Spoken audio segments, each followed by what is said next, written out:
해피 발렌타인데이. 라니? 정말 웃음거리가 따로 없군요. 그녀는 나에게 평생을 약속했지만 뒤에서는 배신을 계획하고 있었습니다. 그 장미 꽃다발에만 25만 원을 썼죠. 하지만 그 발렌타인 오후 아내의 사무실에 들어섰을 때 그녀가 지었던 표정은 정말 압권이었습니다. 다만 제가 상상했던 모습은 아니었죠. 제 이름은 박민호입니다. 그리고 저는 제가 제 아내를 잘 안다고 생각했습니다. 강남에 위치한 메리디안 테크 본사 15층 엘리베이터 문이 열리는 순간 무언가 잘못되었다는 것을 직감했습니다. 방 안에 들어섰을 때 모두가 일제히 침묵하는 그 기분 아시나요? 네, 바로 그런 상황이었습니다. 다만 아무도 어색해하거나 부끄러워하지 않았죠. 저는 아침 내내 이 깜짝 이벤트를 계획했습니다. 코트 주머니에는 파리행 항공권 2매가 들어있었고 오늘 밤 예약한 고급 레스토랑 라미띠에의 예약 확인서도 있었습니다. 그리고 혜원이 항상 좋아한다고 말했던 그 터무니없이 화려한 빨간 장미꽃들도요. 18년의 결혼 생활 끝에 저는 그녀를 완벽히 안다고 믿었습니다. 제가 완전히 틀렸던 거죠.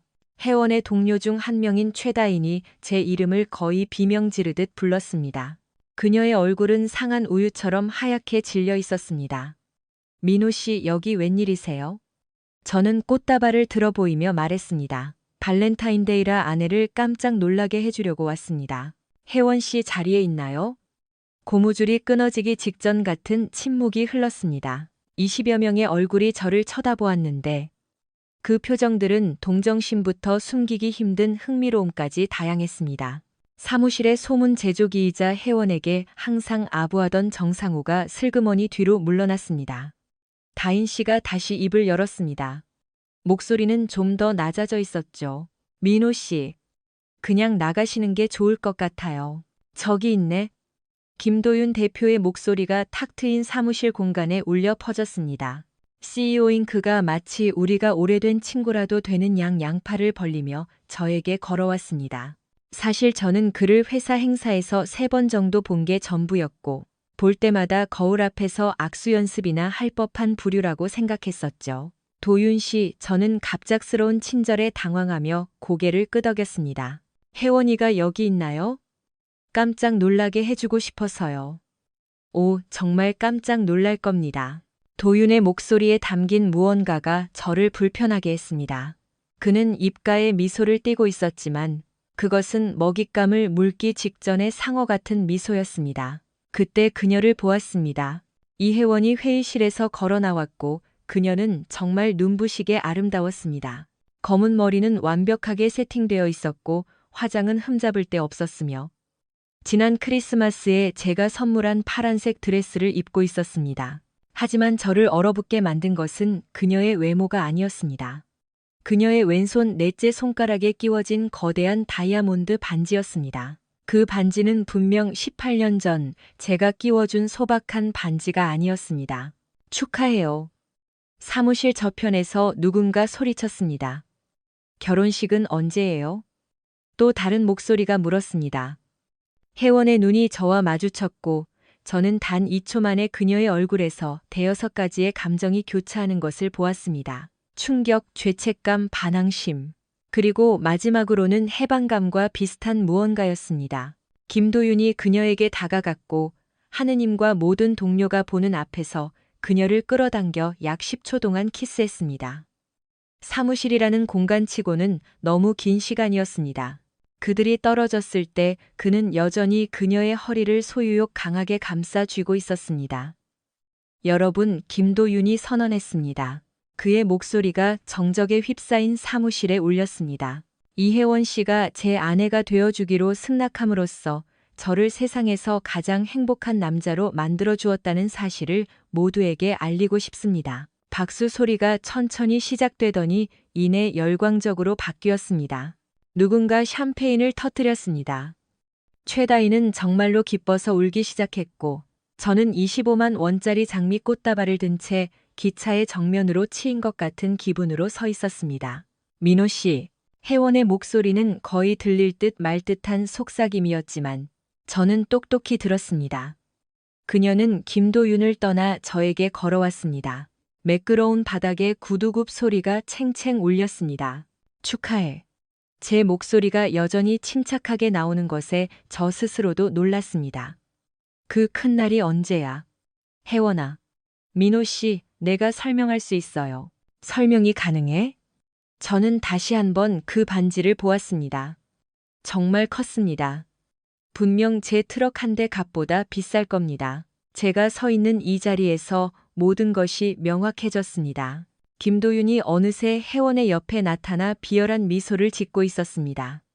박민호 씨였나요? 혜원 씨한테 얘기 많이 들었습니다. 그래요? 저는 꽃다발을 왼손으로 옮기고 오른손을 내밀었습니다.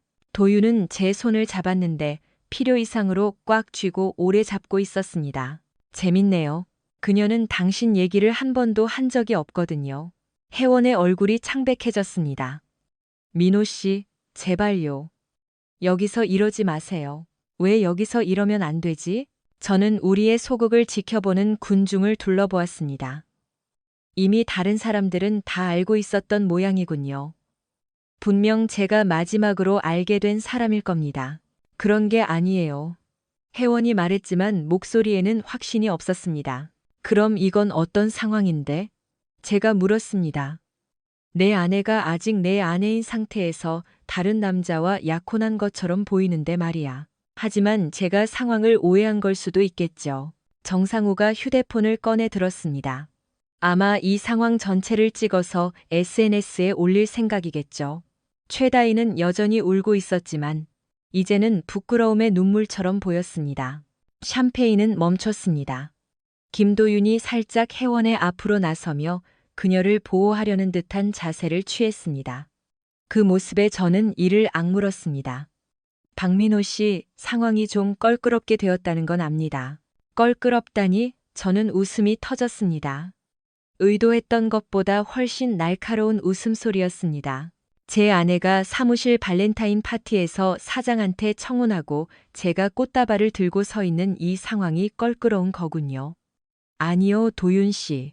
껄끄러운 상황이란 건 화장실을 잘못 들어갔을 때나 쓰는 말이죠. 이건 전혀 다른 문제입니다. 우리 얘기 좀 해요, 혜원이 말했습니다. 단둘이서? 정말로? 저는 그녀를 오랫동안 바라보았습니다. 정말로 그녀를 뚫어지게 보았습니다. 제가 결혼했던 여자, 제 아들의 엄마, 제가 온 마음을 다해 믿었던 사람을요. 있잖아, 혜원아.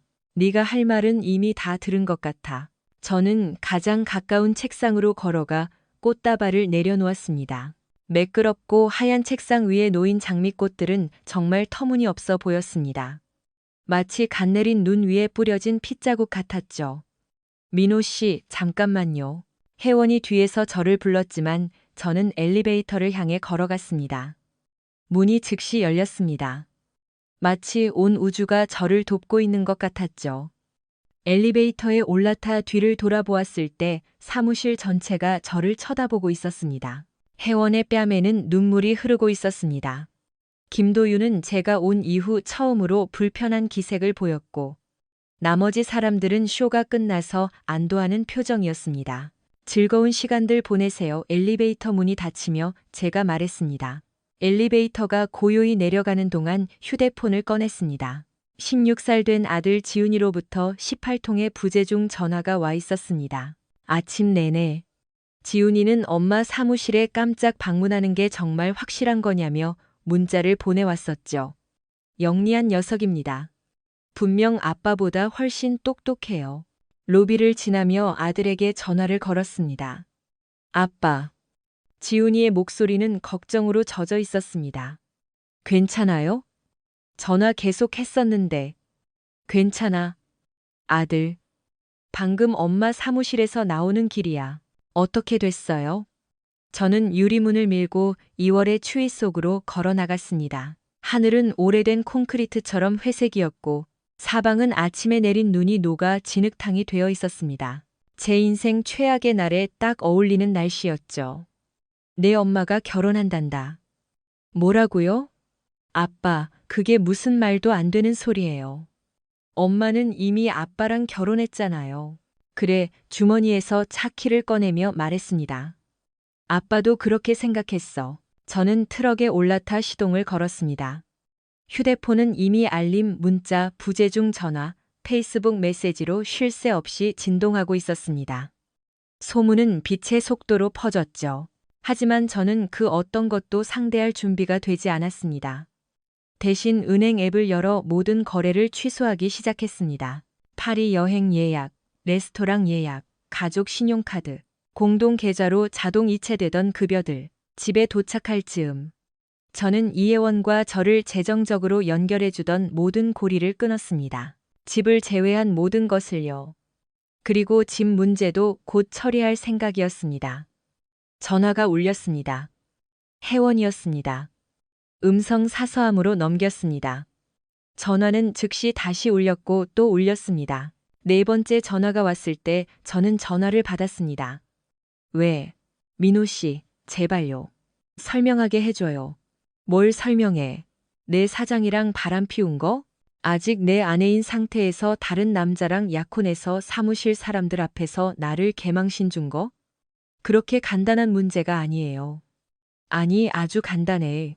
저는 마당에 앉아 12년 전 우리가 함께 샀던 집을 바라보았습니다. 아들을 키우고 미래를 계획하며 우리가 행복하다고 믿었던 그 집을요. 그 사람을 사랑해요, 민호 씨. 그 5마디는 그녀가 할 수 있는 그 어떤 말보다 저를 더 아프게 했습니다. 미안하다는 말도, 실수였다는 말도, 저에게 들키고 싶지 않았다는 말도 아니었습니다. 사랑해요. 얼마나 됐을까요? 저는 속으로 물었습니다. 얼마나 된 거야, 혜원아? 6개월이었습니다. 6개월. 제가 재건설 회사를 키우기 위해 일주일에 60시간씩 일하는 동안, 낭만적인 이벤트를 계획하는 동안, 모든 것이 정상인 것처럼 살아가고 있는 동안, 제 아내는 다른 남자와 완전히 다른 삶을 살고 있었던 겁니다. 저는 말했습니다. 이혼 서류는 월요일까지 준비될 거야. 민호 씨, 잠깐만요.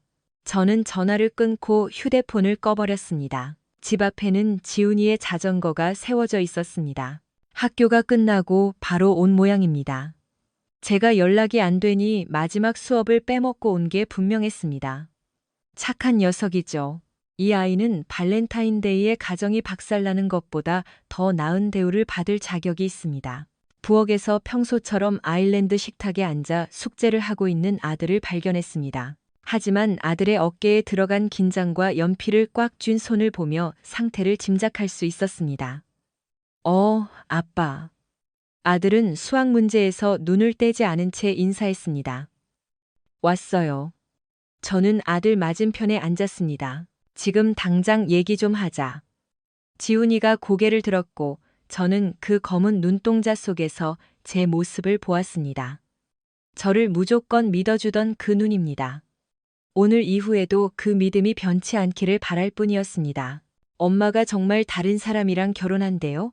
그런 것 같구나. 그럼 이혼하는 거예요? 그래. 지훈이는 이미 이 대답을 예상했다는 듯 천천히 고개를 끄덕였습니다. 아빠는 괜찮아요? 제가 괜찮냐고요? 18년을 함께 산 아내가 사람들 앞에서 저를 가장 잔인한 방식으로 모욕했습니다.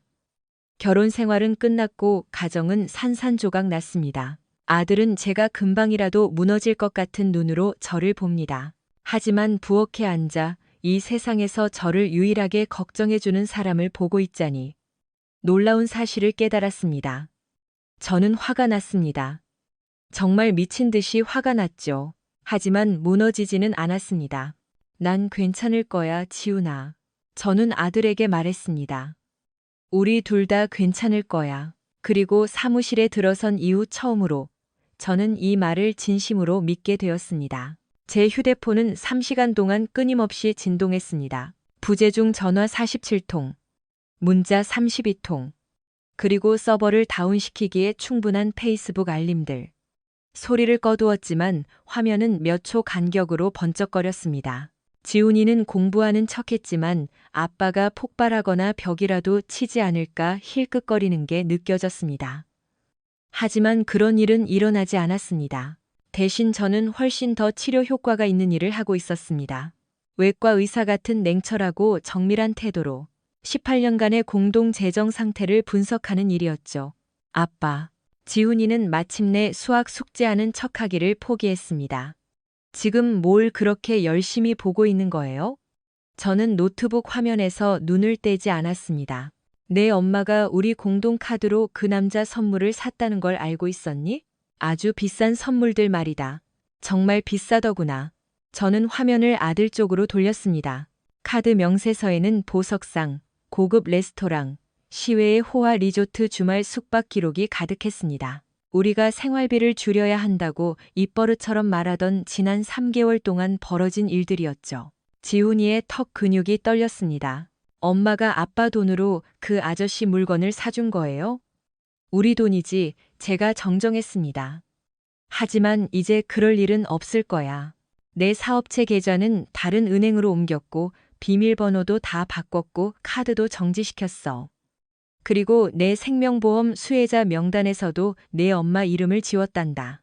몇 번의 클릭과 전화 통화만으로 한 사람의 공동 생활에서 얼마나 많은 것을 걷어낼 수 있는지 놀라울 정도였습니다. 휴대폰에 다시 불이 들어왔습니다. 이번에는 모르는 번호였습니다. 박민호입니다. 전화를 받았습니다. 박민호 씨 되십니까? 퍼스트 은행의 김현수라고 합니다. 오늘 고객님 계좌에서 발생한 이상 거래 활동 때문에 연락드렸습니다. 무슨 이상 거래요? 네, 고객님께서 아주 짧은 시간 안에 거액을 이체하시고 계좌를 해지하셨더군요. 저희 부정거래 탐지 시스템의 의심스러운 활동으로 포착되었습니다. 저는 헛웃음이 나올 뻔했습니다. 부정거래가 아니라 이혼입니다. 현수 씨. 아, 짧은 정적이 흘렀습니다. 이해했습니다. 그럼 오늘 더 도와드릴 일이 있을까요? 사실 있습니다. 공동주택담보대출에서 한 사람의 이름을 빼는 절차를 알고 싶습니다. 네, 대출 담당 부서로 연결해 드리겠습니다. 좋습니다. 전화를 대기하는 동안 지훈이가 제 옆으로 와 앉았습니다. 아빠, 제가 드릴 말씀이 있는데. 언제든 말해라. 저 엄마랑 그 아저씨에 대해 알고 있었어요. 저는 아들을 뚫어지게 쳐다보았습니다. 무슨 뜻이니? 2달 전쯤에 같이 있는 걸 봤어요. 친구들이랑 타임스퀘어에 갔었는데 엄마가 어떤 나이든 아저씨랑 점심 먹는 걸 봤거든요. 손도 잡고 그러더라고요. 지훈이의 얼굴이 수치심으로 붉어졌습니다. 그냥 친구거나 아는 사람일 수도 있다고 생각하려고 했어요. 근데 서로 쳐다보는 눈빛이 좀, 왜 아빠한테 말하지 않았니? 뭐라고 말해야 할지 몰랐고 제가 틀렸기를 바랐으니까요. 아들은 자기 손만 내려다보았습니다. 죄송해요, 아빠. 진작 말했어야 했는데. 아니야. 저는 노트북을 닫고 아들을 똑바로 쳐다보았습니다. 내가 말할 필요는 없었어. 그건 내 책임이 아니야, 지훈아. 엄마와 나 사이의 문제지. 하지만 네가 미리 말해줬더라도 결과는 같았을 거다. 2달 전이냐 오늘이냐의 차이였겠지. 아빠의 전화가 다시 울렸습니다. 혜원이었습니다. 벌써 20번째였죠. 이번엔 전화를 받았습니다. 혜원아, 원하는 게 뭐야? 민호 씨, 세상에. 몇 시간 동안이나 연락하려고 했잖아요. 바빴어. 말해, 네가 화난 건 알아. 화났다고? 저는 일어나 창가로 걸어갔습니다. 이웃들은 아무도 보이지 않았고 박 할머니는 평소처럼 오시에 강아지 산책을 시키고 있었습니다. 평범한 삶입니다. 아무 일도 없었다는 듯 이어지는 일상이죠. 화났다는 말로는 내 기분을 다 표현할 수 없어. 우리 직접 만나서 얘기 좀 해요. 무슨 얘기를? 내가 가족을 부양하려고 뼈 빠지게 일하는 6개월 동안 네가 사장이랑 잠자리한 얘기? 내 아내인 상태에서 다른 남자랑 약혼한 얘기? 아니면 사무실 사람들 앞에서 나를 개망신 준 얘기? 어떤 거부터 할까? 당신이 그런 식으로 알게 하려던 의도는 아니었어요. 그럼 어떤 의도였는데? 내가 언제쯤 알길 바랐어? 이혼 서류를 받았을 때? 아니면 네가 스스로 말할 때까지 기다렸어야 했나? 침묵이 흘렀습니다. 역시 그렇군. 제가 말했습니다. 도윤 씨가 당신을 만나고 싶어 해요. 김도윤은 벌을 받아야 마땅한 놈입니다. 민호 씨, 제발요. 그 사람도 마음이 안 좋대요. 이 상황이 이렇게 된 것에 대해서요. 마음이 안 좋다고? 저는 비소 섞인 웃음을 흘렸습니다. 내 남자친구가 다른 남자를 사람들 앞에서 모욕해놓고 마음이 안 좋다고 하는구나. 참 고결하기도 해라. 그 사람은 그냥 남자친구가 아니에요. 제 약혼자예요. 네가 내 아내인 이상. 그놈은 내 불륜 상대일 뿐이고 너는 불륜녀야. 그렇게 부르지 마세요. 왜? 그게 내 본 모습인데.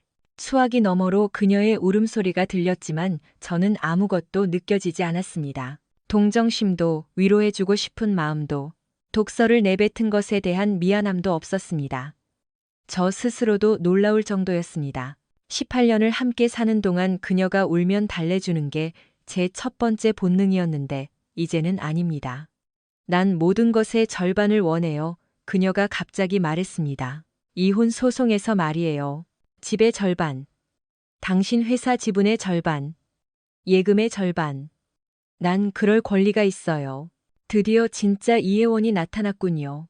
제가 그동안 알고 지냈던 여자가 아니라 실체를 드러낸 여자 말입니다. 실수해서 괴로워하는 여자가 아니라 배신을 통해 이득을 챙기려는 계산적인 여자요. 넌 아무것도 요구할 권리가 없어. 저는 낮게 읊조렸습니다. 이 나라 이혼 소송이 그렇게 호락호락하지 않아, 혜원아. 난 내 권리를 알아. 당신은 어쩔 건데? 제가 오늘 오후에 알아본 바에 따르면 이 나라에서는 여전히 유책주의가 적용되어 불륜을 저지른 배우자는 위자료 지급은 물론 재산 분할에서도 상당한 불이익을 받게 됩니다. 다시 침묵이 흘렀습니다. 당신은 불륜을 증명할 수 없을 거예요. 내가 못할 것 같아? 저는 노트북에 띄워진 카드 명세서를 다시 보았습니다. 로맨틱한 저녁 식사, 호텔 숙박비, 보석 구입비, 전부 다 기록되어 있고 우리 공동 재산으로 결제됐어. 게다가 내 동료들은 오늘 그 멋진 퍼포먼스를 본 이후로 기꺼이 증언해주겠지. 혜원아, 그리고 장담하는데 김도윤이 첫 번째는 아닐 거야. 사람은 하룻밤 사이에 그렇게 거짓말을 잘하게 되지 않거든. 무슨 소리예요?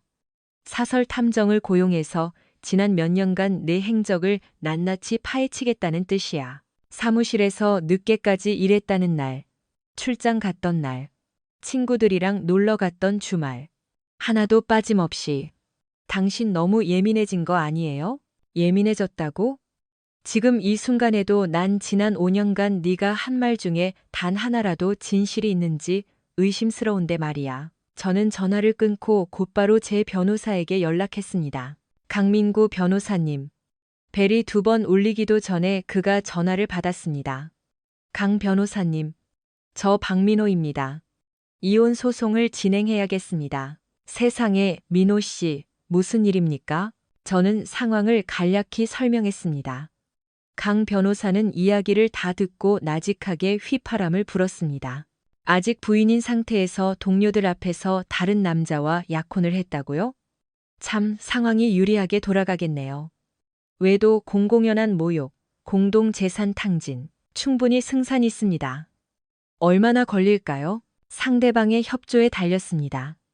버틴다면 1년 이상 걸릴 수도 있고 영리하게 빨리 합의한다면 6개월 정도겠죠. 저는 그녀가 이 집에서 나가길 원합니다. 현 상황이라면 주거지 점유권에 대한 배제 신청을 할 수 있습니다. 허가될 가능성이 높습니다. 진행해 주세요, 변호사님. 한 가지만 묻죠. 정말 확실합니까? 가끔 사람들은 어리석은 짓을 하기도 하지만 그렇다고 결혼이 끝난 건 아닐 수도 있으니까요. 그럴 가능성은 전혀 없습니다. 변호사님. 알겠습니다. 그럼 오늘 밤부터 서류 작업 시작하겠습니다. 전화를 끊자 지훈이가 저를 선망의 눈빛으로 바라보았습니다. 정말 엄마를 내보낼 거예요? 여긴 내 집이야, 지훈아. 내가 샀고 내가 대출금을 갚고 있어. 내 엄마가 우리 가정을 깨기로 결정했다고 해서 내가 내 집에서 쫓겨날 이유는 없지. 그럼 전요? 전 어디서 살아요? 그 질문이 가슴을 찔렀습니다. 화가 머리끝까지 나서 앞으로 닥칠 양육권 전쟁에 대해서는 깊이 생각하지 못했거든요. 혜원은 지훈이를 위해 싸울 겁니다. 아이를 특별히 원해서가 아니라 저를 아프게 하기 위해서 말이죠. 넌 내가 살고 싶은 곳에서 살면 된단다. 넌 이제 16살이야. 법원에서도 네 의견을 존중해 줄 거다. 아빠는 너와 함께 있고 싶어. 전학을 가야 하더라도 말이야. 만약 엄마가 김도윤이랑 살게 되면 너도 데려가고 싶어 하겠지. 지훈이는 단호하게 고개를 저었습니다. 전 그 아저씨랑 안 살아요. 아빠 혼자 두지도 않을 거고요. 영리한 녀석입니다. 어쩌면 너무 일찍 철이 들어버린 것 같아 미안할 정도였죠. 휴대폰이 다시 진동했습니다. 이번에는 모르는 번호로부터 온 문자였습니다. 김도윤입니다. 얘기 좀 하죠. 저는 지훈이에게 문자를 보여주었습니다. 아들은 눈을 굴렸습니다. 뭐라고 하실 거예요? 저는 잠시 생각하다가 답장을 보냈습니다. 그럴 필요 없습니다. 답장은 즉시 왔습니다. 필요할 겁니다. 당신이 이 상황에 대해 모르는 게 많거든요. 예를 들면요. 혜원 씨가 지난 몇 년간 얼마나 불행했는지 같은 거 말입니다. 당신이 인정하고 싶든 아니든 당신네 결혼은 이미 오래전에 끝났었습니다. 저는 문자를 쳐다보며 이를 악물었습니다. 이 개자식이 감히 제 결혼 생활에 대해 훈수를 두려 하다니요.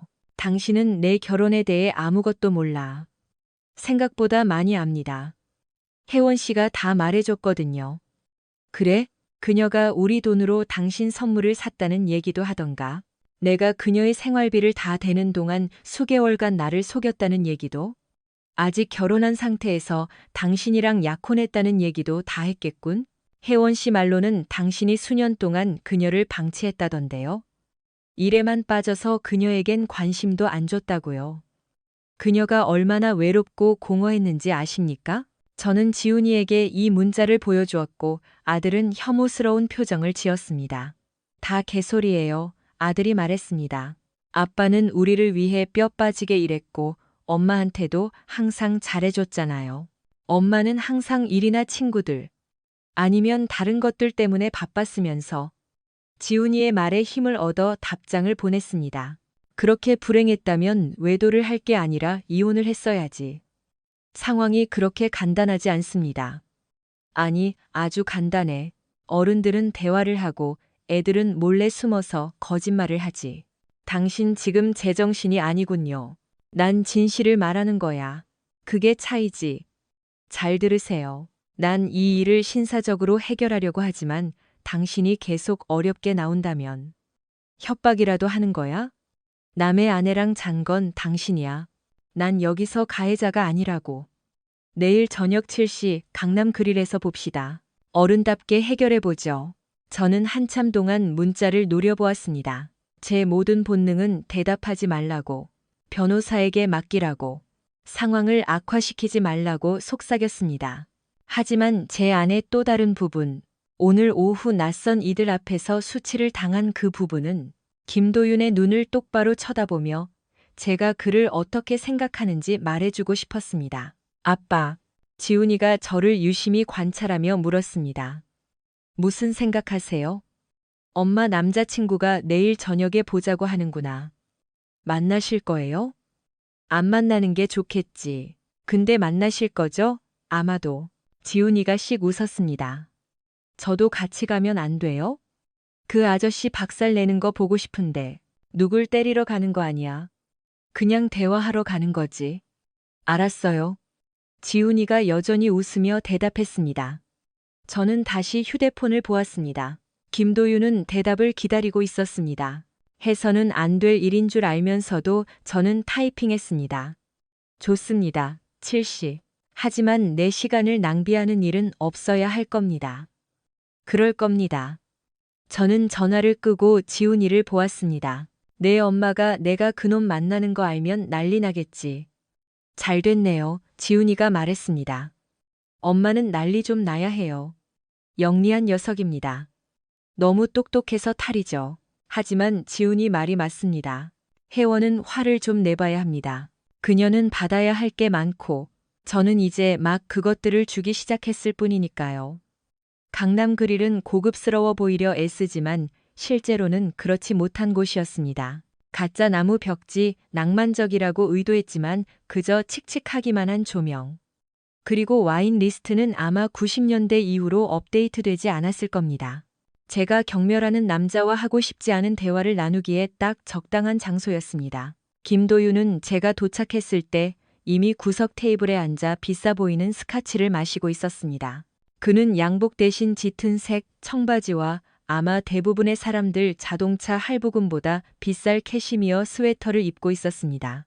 완벽하게 정돈된 머리부터 이탈리아제 가죽 구두까지 그의 모든 것에서는 부유함과 특권 의식이 묻어났습니다. 저는 작업용 장화와 플란넬 셔츠 차림이었는데 반은 현장에서 바로 왔기 때문이고 반은 그게 그를 불편하게 할 것임을 알았기 때문입니다. 민호 씨. 제가 다가가자 그는 마치 오랜 친구를 만난 것처럼 일어서서 손을 내밀었습니다. 저는 악수를 무시하고 그의 맞은편에 앉았습니다. 단도직입적으로 하죠. 우린 친구도 아니고 동료도 아닙니다. 당신은 내 아내와 잠자리를 한 놈이고 난 당신이 배신한 남편입니다. 그러니 가식적인 인사는 치우고 당신이 하고 싶은 말이나 하세요.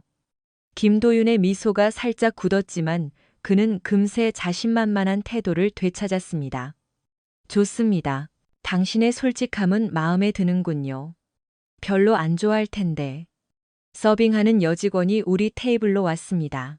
20대 초반으로 보이는 그녀는 즐거워서가 아니라 팁을 위해 억지 미소를 짓고 있었습니다. 주문하시겠어요? 스카치 하나 주세요. 제가 말했습니다. 너무 비싸지 않은 걸로 아무거나. 저도 같은 걸로 주시죠. 김도윤이 말했습니다. 그의 잔은 아직 차 있었는데도 말이죠. 직원이 떠나자 도윤은 의자에 몸을 기대고 저를 마치 해결해야 할 문제처럼 바라보았습니다. 생각했던 것과는 좀 다르군요. 그가 마침내 입을 열었습니다. 뭐라고 생각했지? 더 늙고 지친 사람? 혜원 씨는 당신을 삶을 포기한 사람처럼 묘사하더군요. 혜원이는 말이 많지. 대부분은 사실이 아니지만 그녀는 당신이 일만 하고 그녀에게는 시간을 전혀 안 낸다고 하던데. 난 내 가족을 먹여 살리려고 열심히 일했어. 남편들이 보통 하는 일이지. 정말인가요? 아니면 집에 있는 문제들을 피하려고 일을 핑계 삼은 건 아니고요.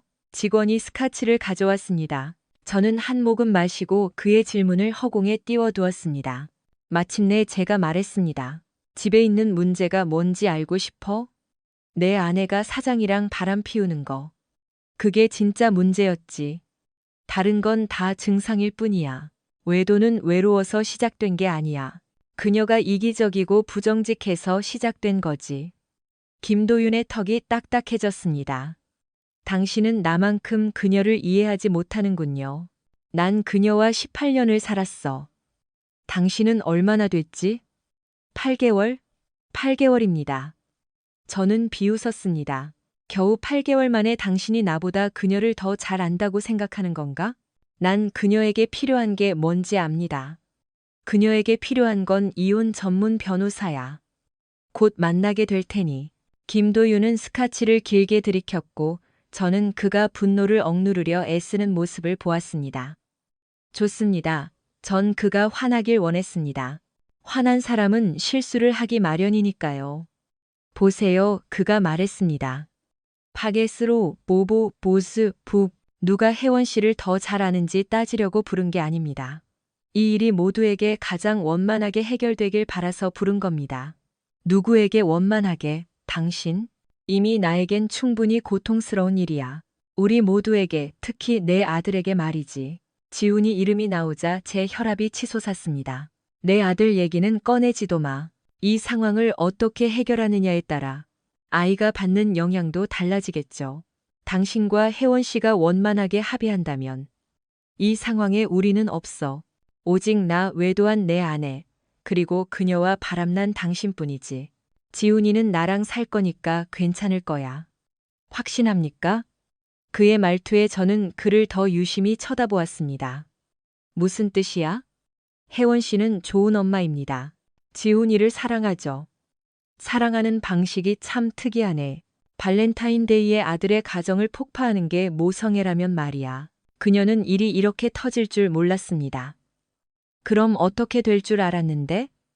지훈이가 졸업할 때까지? 대학 갈 때까지? 정확히 언제 나한테 이중 생활을 고백하려고 했다는데? 김도윤은 대답하지 못했고 그것으로 충분했습니다. 나한테 말할 생각조차 없었군. 그렇지. 그녀는 그저 양쪽 삶을 최대한 오래 유지하고 싶었을 뿐이야. 상황은 복잡합니다. 아니, 전혀 복잡하지 않아. 아주 단순해. 그녀는 내 결혼이 주는 안정감과 당신이 주는 재미를 둘 다 갖고 싶었던 거야. 하지만 진실은 그렇지 않았지. 그럼 어떻게 되는 겁니까? 김도윤은 스카치를 비우고 직원에게 한 잔 더 가져오라고 손짓했습니다. 그녀는 불행한 결혼 생활에 갇혀 있었어요. 그러다 나를 만나 진정한 사랑을 찾았죠. 하지만 다른 사람들에게 상처 주지 않고 빠져나오는 법을 몰랐던 겁니다. 그래서 결국 더 화려하고 비극적인 방식으로 상처를 주게 된 거고요. 그녀는 실수를 한 겁니다. 그녀는 선택을 한 거야. 수개월 동안 수많은 선택을 말이지. 그건 실수가 아니야. 습관이지. 직원이 도윤의 두 번째 잔을 가져왔습니다. 그는 크게 한 모금 마시고 말을 이었습니다. 난 그녀와 결혼하고 싶습니다. 오늘 오후에 청혼하는 거 보고 짐작했어. 진짜 결혼 말이야. 상징적인 거 말고. 진짜 결혼식하고 진짜 삶을 같이 하는 거요. 그럼 이혼 소송이 끝날 때까지 기다려야겠네. 얼마나 걸릴까요? 그녀가 얼마나 협조하느냐에 달렸지. 만약 제가 당신이 협조하고 싶게 만들 수 있다면요. 저는 잔을 내려놓고 그를 빤히 쳐다보았습니다. 지금 나한테 뇌물이라도 주겠다는 거야? 모두에게 윈윈인 해결책을 찾으려는 겁니다. 해결책은 간단해. 그녀가 이혼 서류에 도장 찍는 거. 우린 법대로 재산을 나누고 당신들은 행복하게 살면 돼. 아니면 불행하든가. 난 상관없어. 재정적인 면에서 당신에게 훨씬 유리하게 해줄 방법이 있다면요? 계속해봐. 김도윤은 국가 기밀이라도 털어놓듯 목소리를 낮추며 몸을 앞으로 숙였습니다. 이 상황으로 인해 당신이 겪은 불편함에 대해 보상해주고 싶습니다. 보상을 해준다고? 네. 내 아내랑 결혼하려고 나한테 돈을 주겠다는 거야? 당신이 재정적으로 손해보지 않게 해주고 싶을 뿐입니다. 저는 그가 진심인지 확인하려 한참을 쳐다보았습니다. 얼마나 줄 생각인데? 얼마나 필요합니까? 진짜 이게 돈 문제라고 생각하는 거야? 세상 모든 게 돈 문제 아닙니까? 그리고 그것이 바로 우리 사이의 근본적인 차이였습니다. 김도윤은 모든 것에는 가격표가 있고 모든 문제는 돈을 쏟아부으면 해결된다고 믿는 놈이었습니다. 아마 제가 큰 수표 한 장이면 매수할 수 있는 평범한 노동자라고 생각했겠죠. 틀렸습니다. 돈에 대해 한마디 해주지 제가 말했습니다. 난 돈 많아. 내 건설회사는 자산 가치만 25억 정도 되고 이 집도 내 명이야. 연금도 있고 투자 포트폴리오도 있고 아껴 쓰면 평생 먹고 살 현금도 충분해. 김도윤이 놀란 표정을 지었습니다.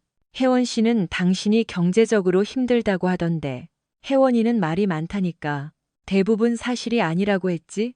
자, 당신이 원하는 게 뭐야? 난 내 아내가 외도를 멈추길 원했어. 하지만 이미 벌어진 일이니 난 이혼을 원해. 그리고 오늘 밤 이후로 당신을 다시는 안 봤으면 좋겠어. 그게 다야. 그게 답니다. 김도윤은 불만스러운 표정으로 의자에 기댔습니다. 당신이 원하는 게 분명 더 있을 텐데. 누구나 원하는 건 있잖아요. 내가 뭘 원하는지 알아? 배신하지 않는 아내. 내가 결혼한 여자가 평생 곁에 있어주는 것. 내 아들이 사람들 앞에서 부모가 서로를 모욕하는 꼴을 안 보고 자라는 것. 하지만 당신들 때문에 그건 가질 수 없게 됐으니 그 다음으로 원하는 걸 말하지. 당신들 두 사람이 내 인생에서 최대한 빠르고 완벽하게 사라지는 거야. 지훈이는요? 지훈이가 왜? 혜원 씨는 공동 양육권을 원합니다. 그녀가 뭘 원하든 상관없어. 지훈이는 16살이야. 어디서 살지 스스로 결정할 권리가 있고 이미 결정했어. 그녀는 아이 엄마입니다. 내 등에 칼 꽂고 바람 피울 때도 엄마였지. 우리한테 말도 없이 딴 놈이랑 약혼할 때도 엄마였고, 사람들 앞에서 우리 가족을 망신 줄 때도 엄마였어. 당신이 지금 아들을 엄마랑 등지게 만들려는 겁니까? 내가 그럴 필요 없어. 그녀가 스스로 자초한 일이니까. 김도윤의 얼굴이 불그락푸르락해졌습니다. 스카치와 분노가 그의 이성을 흐리게 한 모양입니다. 당신이 그녀보다 훨씬 낫다고 생각하나 본데 그가 쏘아붙였습니다. 아니야. 당신도 그녀만큼이나 이기적이야. 당신 아들을 무기로 쓰고 있잖아. 난 내 아들을 자기 행복이 자식의 정신 건강보다 중요한 엄마로부터 보호하는 거야. 그녀는 지훈이를 사랑해요. 사랑했다면 이 상황을 다르게 해결했겠지. 그녀는 아이도 사랑하고 나도 사랑합니다. 그래서 모두가 괜찮을 방법을 찾으려는 거라고요. 하지만 그건 불가능해. 그게 문제지. 대가 없이 원하는 걸 다 가질 수는 없어. 당신이랑 자기 시작했을 때 그녀는 이미 선택을 한 거야. 이제 대가를 치러야지. 김도윤은 두 번째 스카치를 비우고 잔을 탁자에 쾅 내려놓았습니다. 포크와 나이프가 챙그랑 소리를 내며 흔들렸습니다. 당신 정말 냉혈한이군요. 난 현실적인 거야. 그녀는 이런 대접보다 더 나은 대우를 받을 자격이 있습니다. 그녀는 자기가 저지른 일에 합당한 대우를 받는 거야. 그게 뭔지 알아? 이혼 소송, 100% 패배할 양육권 전쟁, 그리고 상사랑 바람난 여자라는 낙인이지. 이 개자식. 조심해, 김도윤. 본색이 드러나기 시작하네. 그는 갑자기 일어나 5만 원권 한 장을 테이블에 던졌습니다. 이 대화는 끝났습니다. 시작하기도 전에 끝난 거였어. 당신 후회하게 될 거야. 내가 유일하게 후회하는 건 당신이 저지른 짓을 정당화하려 드는 걸 듣느라 내 인생의 한 시간을 낭비했다는 사실뿐이야. 김도윤은 몸을 숙여 제 얼굴 가까이 다가왔습니다. 내가 그녀를 책임질 겁니다. 당신이 절대 해줄 수 없었던 것들을 다 해줄 거라고요. 행운을 빌지. 그리고 모든 게 끝나고 그녀가 행복해하고 당신이 외로워질 때 당신이 이 길을 선택했다는 걸 기억하세요. 난 아무것도 선택하지 않았어. 외도를 선택한 건 그녀였고 유부녀와 자는 걸 선택한 건 당신이었지. 난 단지 당신들의 선택에 따른 결과를 감당하고 있을 뿐이야. 김도윤은 분노로 얼굴을 일그러뜨리며 몸을 바로 세웠습니다. 내 변호사한테 연락할 겁니다. 당신 변호사? 당신 변호사가 내 이혼 소송이랑 무슨 상관인데. 혜원 씨에게도 법적 대리인이 필요하겠죠. 그녀가 받을 수 있는 모든 권리를 찾게 해줄 겁니다. 마음대로 해보시지. 김도윤은 테이블 사이를 지나며 성큼성큼 걸어 나갔습니다. 스카치가 생각보다 독했던 모양인지 아니면 대화의 충격 때문인지 발걸음이 약간 비틀거렸습니다. 어쨌든 그가 가는 걸 보니 속이 다 시원했습니다. 저도 잔을 비우고 우리 대화를 다 지켜봤을 직원에게 팁을 넉넉히 남겼습니다. 트럭으로 걸어가는 길에 주머니에서 휴대폰 진동이 느껴졌습니다. 회원으로부터 온 3통의 부재중 전화였습니다. 저는 다시 걸지 않았습니다. 대신 지훈이가 기다리는 집으로 향했습니다. 지훈이는 식탁에 숙제를 잔뜩 펴놓고 회의가 어떻게 됐는지 묻기 위해 기다리고 있었습니다. 그래서요, 제가 들어서자마자 아들이 물었습니다. 어떻게 됐어요? 예상했던 대로다. 그 아저씨 때려줬어요? 아니, 때려주고 싶었죠? 응, 제가 대답하자 지훈이가 씩 웃었습니다. 뭐라던가요? 저는 아들 맞은편에 앉아 대화 내용을 간략히 들려주었습니다. 제 얘기를 다 들은 지훈이는 혐오스럽다는 듯 고개를 저었습니다. 아빠를 매수하려고 했다고요? 정말 저질이네요. 말 조심해야지. 죄송해요. 하지만 정말 구제불능인 놈이네요. 저는 웃음이 났습니다. 이제 기분이 좀 나아졌구나. 그래서 이제 어떡할 거예요? 이제 내 엄마가 집에 오길 기다려야지. 가서 살 곳 알아보라고 말해야 하니까. 엄마 엄청 화내겠네요. 그렇겠지. 저 구경해도 돼요? 절대 안 돼. 하지만 저는 미소 지으며 말했습니다. 아들도 따라 웃었죠. 밖에서 차 소리가 들렸습니다. 혜원이 오후에 사무실에서 있었던 일 이후 어디선가 시간을 때우다 이제야 집에 온 모양입니다. 자, 쇼 시작이네. 지훈이가 말했습니다. 아빠, 방으로 들어갈게요. 이건 엄마랑 아빠 둘이서 해결해야 할 일이니까요. 지훈이는 마지못해 숙제를 챙겼습니다. 도움 필요하면 부르세요. 난 괜찮을 거야. 아빠가 괜찮을 건 알지만 엄마는 안 괜찮을 것 같네요. 영리한 녀석입니다. 너무 똑똑해서 걱정이죠. 하지만 아들 말이 맞습니다. 이 대화는 아주 험악할 것이고 혜원은 결코 괜찮지 않을 겁니다.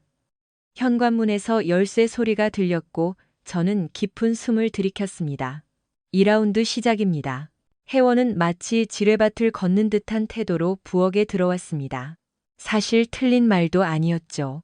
화장은 번졌고 머리는 헝클어져 있었으며 몇 시간 동안 운 사람 같았습니다. 좋아요. 우리 얘기 좀 해요. 그녀는 가방을 아일랜드 식탁에 내려놓으며 말했습니다. 아니, 그럴 필요 없어. 내가 말할 테니 넌 듣기만 해.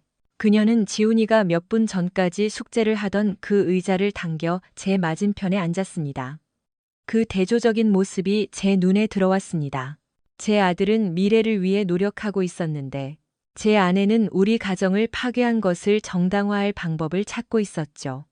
도윤 씨 만난 건 어땠어요? 그녀가 물었습니다. 내가 예상한 대로지. 나를 매수하려고 하더군. 혜원의 눈이 커졌습니다. 그가 뭘 했다고요? 이혼 소송에서 협조해주는 대가로 돈을 주겠다고 하더군. 분명 나를 돈이면 다 되는 사람으로 생각한 모양이야. 뭐 그놈이 안 그럴 놈도 아니고 이미 제안을 했으니 내가 결혼하려는 남자가 어떤 부류인지 잘 알겠지. 혜원은 두 손으로 얼굴을 감싸 쥐었습니다. 상황이 너무 엉망이에요. 그래, 내가 직접 만든 엉망진창이지. 일이 이렇게 될 줄은 몰랐어요. 그럼 어떻게 될 줄 알았는데. 언제쯤 나한테 김도윤에 대해 말하려고 했어? 아니면 영원히 이중 생활을 하려고 했니? 그녀는 대답하지 않았고 그것이 대답이었습니다. 내 예상이 맞군. 저는 말했습니다. 넌 들키지 않는 한 나를 계속 속이면서 즐겁게 살 생각이었던 거야. 그렇게 간단한 문제가 아니라고요, 민호 씨. 그 말 좀 그만해. 아주 간단해. 넌 외도를 선택했고, 나를 속이는 걸 선택했고, 아직 내 아내인 상태에서 딴 놈이랑 약혼하는 걸 선택했어. 전부 내 의지로 결정한 것들이라고. 행복하지 않았으면 이혼을 요구했어야지. 바람을 피울 게 아니라. 어떻게 말해야 할지 몰랐어요. 진실부터 말했어야지. 혜원은 저를 올려다보았고 다시 눈물이 고이는 게 보였습니다. 무서웠어요. 뭐가 무서웠는데? 나한테 상처 주는 거? 우리 가족이 깨지는 거? 처음부터 다시 시작하는 게요. 그래서 그 모든 일을 가장 수치스러운 방식으로 저지르기로 한 거군. 도윤 씨를 사랑했어요, 민호 씨. 계획한 게 아니에요. 그냥 그렇게 됐다고요? 헛소리. 그녀는 제 말에 움찔했지만 저는 더 이상 그녀의 기분을 배려하지 않았습니다. 실수로 그놈이랑 침대에 들어간 거 아니잖아. 제가 몰아붙였습니다. 실수로 네가 어디 있었는지 나한테 거짓말한 것도 아니고 오늘 오후에 실수로 약혼한 것도 아니지. 당신 화난 거 알아요. 화난 거 아니야, 혜원아. 난 이제 끝났어. 그게 무슨 뜻이에요? 이혼 소장 접수했다는 뜻이야. 우리 공동 계좌에서 내 이름 다 뺐고 네가 내 남자친구 선물 살 때 쓴 카드도 다 정지시켰어. 그리고 넌 이제 살 곳을 알아봐야 할 거야. 그녀의 얼굴이 창백해졌습니다. 내 집에서 나를 쫓아낼 수는 없어요. 여긴 내 집이 아니야. 내 집이지. 우리 결혼하기 전에 내가 샀고 대출금도 내가 갚았어. 서류상으로도 내 이름만 적혀 있다고. 하지만 나도 여기 살잖아요. 나에게도 권리가 있어요. 당신이 나를 배신하기로 결정했을 때 그 권리도 포기한 거야. 법은 그렇지 않아요.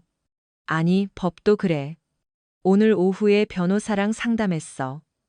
유책 배우자의 경우 법원은 무고한 배우자에게 주거지 전용 사용권을 줄 수 있거든. 혜원은 마치 뺨이라도 맞은 듯한 표정으로 저를 보았습니다. 정말 나를 길거리로 내몰 생각이에요? 내가 널 내모는 게 아니야. 네가 선택한 거지. 김도윤 집 있잖아. 안 그래? 거기 가서 살아. 당장 그 사람 집으로 들어갈 순 없어요. 우린 아직 그럴 준비가 안 됐다고요. 오늘 오후엔 청혼도 넙죽 받더니만. 그건 상징적인 거였잖아요. 같이 사는 건 큰 문제라고요. 저는 비웃었습니다. 그놈이랑 6개월 동안 잠자리는 하면서 같이 사는 건 큰 문제다? 참나. 당신은 이해 못해요. 난 완벽하게 이해해. 넌 2마리 토끼를 다 잡고 싶은 거지. 나랑 살면서 누리는 안정감은 포기하기 싫고, 새로운 관계가 주는 설렘은 갖고 싶고. 안 그래? 정말 김도윤이랑 함께할 준비가 됐다면 몇 달 전에 나한테 이혼하자고 했겠지. 대신 넌 두 생활을 다 유지하려고 했어. 혜원은 흐느껴 울었지만 저는 아무 감정도 들지 않았습니다. 동정심도, 달래주고 싶은 마음도 없었죠. 18년 결혼 생활 끝에 이런 기분이 든다는 게 저 스스로도 놀라웠습니다. 이제 어디로 가야 하죠? 그녀가 물었습니다. 그건 이제 내 알 바 아니야. 내 짐들은 어쩌고요? 오늘 밤 당장 필요한 것만 챙겨. 나머지는 내가 가려는 곳으로 사람 시켜서 보내줄 테니까. 민호 씨, 제발요. 우리 이거 해결할 수 없나요? 상담이라도 받아보면. 뭘 해결해? 네가 나를 배신한 거? 수개월 동안 나를 속인 거? 아직 내 아내이면서 딴 놈이랑 약혼한 거? 누구나 실수는 해요. 하지만 이건 실수가 아니야. 이건 몇 달간 계획된 배신이지. 난 아직 당신을 사랑해요. 그 말은 우리 사이에 실체처럼 떠돌았습니다. 잠시 동안 정적이 흘렀습니다. 아니, 넌 나를 사랑하지 않아. 제가 마침내 입을 열었습니다. 사랑해요. 당신도 사랑하고 도윤 씨도 사랑해요. 말도 안 되는 소리처럼 들리겠지만 사실이에요. 사랑했다면 나를 배신하지 않았겠지. 동시에 두 사람을 사랑할 수도 있어요. 그럴지도 모르지. 하지만 동시에 두 사람과 결혼할 수는 없어. 넌 이미 선택을 한 거야. 당신이 더 이상 나를 원하지 않는다고 생각해서 도윤 씨를 선택한 거예요. 오늘 오후에 꽃다발 들고 간 건 나였어. 내 주머니엔 파리행 비행기 티켓도 있었고. 그런데 내가 너를 원하지 않는다고? 당신은 맨날 일만 했잖아요. 우린 같이 시간도 안 보내고 대화도 안 했어요. 가족을 위해 일한다는 핑계로 집에 있지도 않았죠. 항상 사무실에 있거나 친구들 만나거나 나랑 상관없는 일들만 했잖아요. 지난 주말에 저녁 먹으러 가자고 한 건 나였어. 근데 넌 피곤하다고 거절했지. 그전 주말엔 영화 보러 가자고 했어. 넌 다인이랑 약속 있다고 했고. 그건 진짜 부른 게 아니었잖아요. 그냥 빈말이었지. 내가 빈말인지 아닌지 네가 어떻게 알아? 물어는 봤어? 다른 계획 세우려고 노력은 해봤냐고? 아니면 그냥 네가 그렇게 단정짓고 김도윤 만날 핑계로 삼은 거 아냐? 혜원은 대답하지 못했고 그것이 답이었습니다. 저는 말했습니다.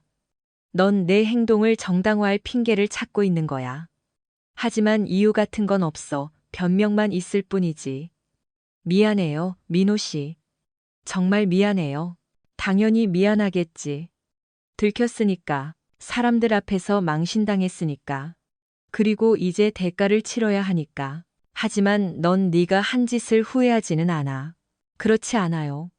정말 후회했다면 김도윤이랑 끝내고 우리 결혼을 지키려고 노력했겠지. 대신 넌 그놈이랑 약혼을 했어. 당황해서 그랬던 거예요. 넌 선택을 했어. 지훈이는 어쩔 건데요? 아들을 못 보게 하려는 건 아니죠. 지훈이는 16살이야. 자기가 보고 싶은 사람 볼 나이지. 근데 당신이 애를 나랑 등지게 만들고 있잖아요. 내가 그럴 필요 없어.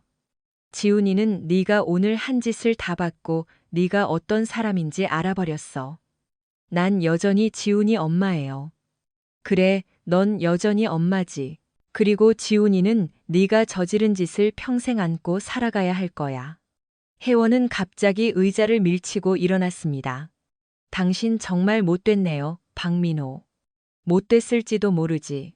하지만 난 사기꾼은 아니야. 후회하게 될 거예요. 내가 유일하게 후회하는 건 너 같은 여자랑 인생의 18년을 낭비했다는 사실뿐이야. 도윤 씨 말이 맞았어. 김도윤이 뭐라는데? 당신은 차갑고 이기적이라고.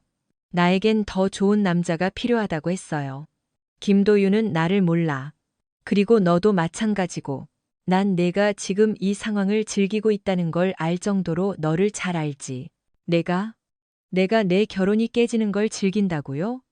내 가정이 파탄나고 사무실 사람들 앞에서 개망신당하는 걸 즐긴다고요? 넌 내가 괴로워하는 걸 보면서 즐기고 있는 거야. 넌 스스로를 괴롭히고 있는 거야. 난 더 이상 널 막지 않겠어. 혜원은 가방을 챙겨 계단으로 향했습니다. 짐 챙길게요. 천천히 해. 아직 끝난 거 아니에요, 민호 씨. 아니, 이미 끝났어. 당신이랑 끝까지 싸울 거예요. 집, 회사, 지훈이 양육권까지 전부 다요. 어디 한번 해보시지. 그녀는 계단을 올라가다 말고 저를 돌아보았습니다. 당신은 원래 좋은 사람이었잖아요. 난 지금도 좋은 사람이야. 다만 내 남자가 아닐 뿐이지. 그녀가 위층으로 사라진 후 저는 부엌에 혼자 남아 안방에서 들려오는 소리들을 들었습니다. 서랍이 열리고 닫히는 소리, 옷걸이가 옷장 봉에 부딪히는 소리, 가방 속으로 물건들이 던져지는 소리, 18년 결혼 생활이 종지부를 찍는 소리였죠. 그때 지훈이로부터 문자가 왔습니다. 끝났어요. 저도 답장을 보냈습니다. 거의. 아빠 괜찮아요? 응, 괜찮아. 내려가 볼까요? 그냥 방에 있어라. 엄마 갈 때까지. 네, 알았어요. 아빠 사랑해요. 나도 사랑한다. 20분 뒤 혜원이 여행 가방 2개와 옷 가방 하나를 들고 내려왔습니다. 그녀는 청바지와 스웨터로 갈아입고 화장도 다시 고친 상태였습니다. 집을 쫓겨나는 사람이라기보다 출장 가는 사람처럼 보였죠. 일단 시내 메리어트 호텔에 며칠 머물 거예요. 그녀가 말했습니다. 안정적인 곳을 찾을 때까지요. 그러든가. 가기 전에 지훈이 좀 보고 싶어요. 지훈이는 숙제 중이야. 내 아들이에요, 민호 씨. 제가 위층을 향해 불렀습니다. 지훈아, 엄마 가신단다. 인사해라. 잠시 후 지훈이가 계단 꼭대기에 나타났습니다. 아들은 혜원을 묘한 표정으로 내려다보았습니다. 잘 가요, 엄마. 지훈아, 엄마 당분간 호텔에 있을 거야. 내일 전화할게. 네. 엄마 사랑해요. 아들의 대답은 짧았습니다. 하지만 계단을 내려오지도 않았고 언제 다시 볼 건지 묻지도 않았습니다. 혜원은 저를 다시 한번 보았습니다. 이런 식으로 끝내고 싶지 않았어요. 그럼 시작을 하지 말았어야지. 그녀는 가방을 들고 현관으로 향했습니다. 저는 단 하나도 도와주지 않았죠. 문가에서 그녀가 마지막으로 돌아보았습니다. 당신이 외로워질 때, 당신이 뭘 잃었는지 깨달을 때, 절 찾지 마세요. 난 나를 아껴주는 사람 곁에 있을 테니까요. 당신은 분명 잘 살 거야. 문이 가볍게 닫히는 소리와 함께 그녀는 떠났습니다. 몇 분 후 지훈이가 내려와 식탁에 앉아있는 저를 보았습니다. 기분이 어때요? 아들이 물었습니다. 피곤하네. 근데 개운해. 저는 잠시 생각하다 덧붙였습니다. 응, 개운해. 저도요. 너 정말 괜찮니? 엄마가 떠난 게 지훈이는 방금 혜원이 일어난 그 자리에 앉았습니다. 아빠, 저 사실 말씀드릴 게 있어요. 말해봐. 전 사실 이런 일이 일어날 걸 오래전부터 기다렸던 것 같아요. 무슨 뜻이니? 아빠랑 엄마가 행복해 보이지 않았거든요. 엄마는 항상 딴 세상 사람 같았고 뭔가 다른 걸 생각하는 게 느껴졌어요. 근데 왜 아무 말 안 했어? 제가 뭐라고 해요? 그냥 엄마가 아빠를 배신하고 있다는 건 짐작했어요. 확신은 없었지만 제가 틀렸길 바랐죠. 근데 아빠가 오늘 하나도 안 놀라시는 거 보고 알았어요. 그래, 아빠도 안 놀랐단다. 우리는 잠시 편안한 침묵 속에 앉아 오늘 있었던 일들을 곱씹었습니다. 아빠, 응, 정말 괜찮으신 거죠? 괜찮을 거야. 우리 둘 다 괜찮아질 거야. 약속한다. 약속했습니다. 그리고 혜원의 사무실에 들어선 이후 처음으로 저는 그 약속을 진심으로 지킬 자신이 생겼습니다. 3주 후 저는 변호사 사무실에 앉아 이혜원과의 결혼 생활을 공식적으로 종결할 이혼 서류를 검토하고 있었습니다. 강민구 변호사는 이를 아주 완벽하게 처리했습니다. 합의 조건은 매우 공정했고 그 말은 곧 혜원이 이 조건을 아주 싫어할 거라는 뜻이었죠. 그녀가 여기 사인하지 않을 겁니다. 강 변호사가 서류 뭉치를 제 쪽으로 밀며 말했습니다. 왜요? 자신이 원하는 만큼의 절반도 못 가져가니까요. 외도 사실이 모든 걸 바꿔놓았습니다. 얼마나 불리한데요?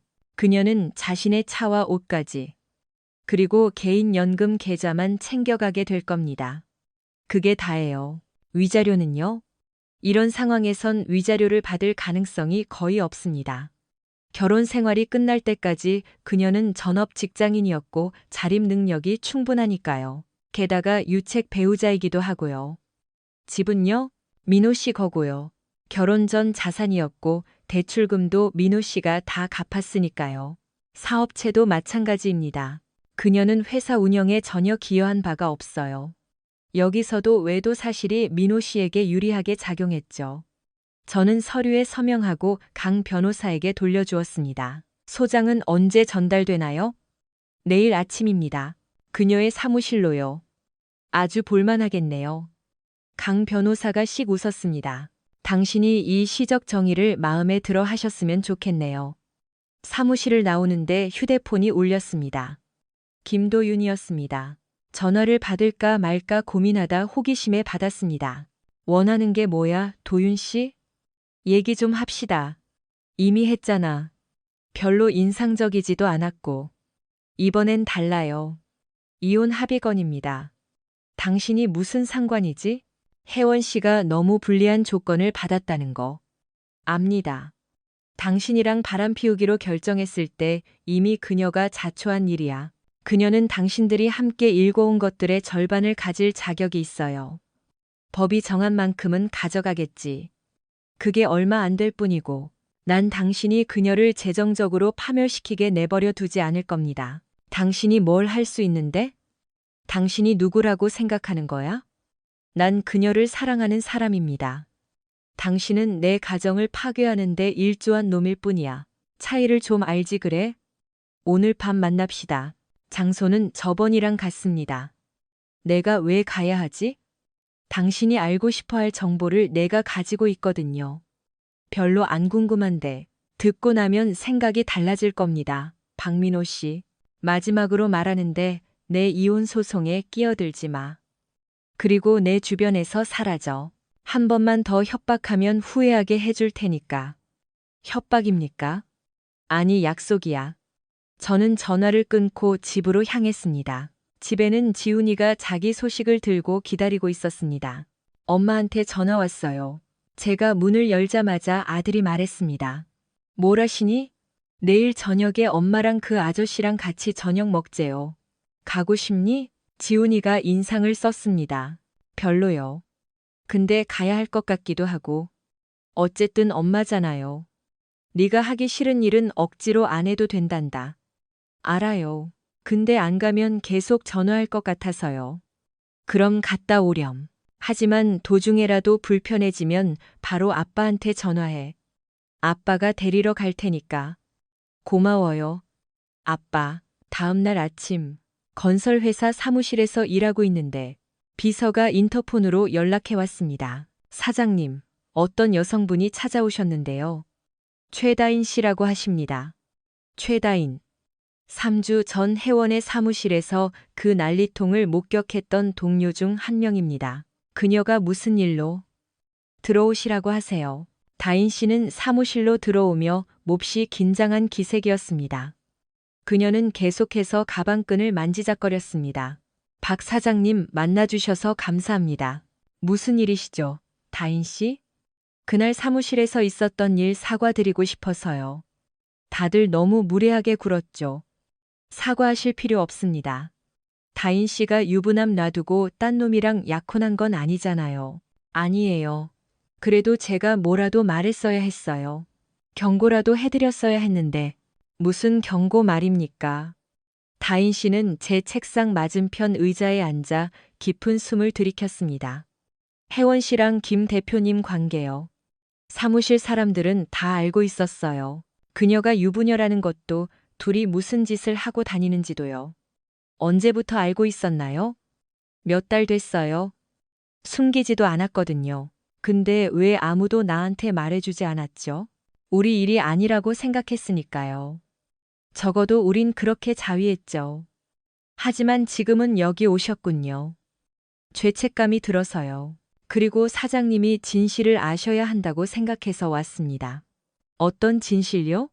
다인 씨는 가방에서 서류 봉투 하나를 꺼냈습니다. 김 대표가 이걸 전해달라고 했어요. 김도윤이요? 이게 뭔데? 저도 몰라요. 사장님이 꼭 아셔야 할 정보라고만 하더라고요. 저는 봉투를 받았지만 열어보지는 않았습니다. 왜 직접 안 주고 다인 씨를 보낸 거죠? 비겁하니까요. 그리고 사장님이 자기를 얼마나 싫어하는지 잘 아니까요. 영리한 놈이군. 다인 씨는 일어나서 나가려다 말고 저를 돌아보았습니다. 사장님, 제가 보기엔 혜원 씨가 큰 실수를 한 것 같아요. 사장님은 참 좋은 분 같거든요. 고맙습니다.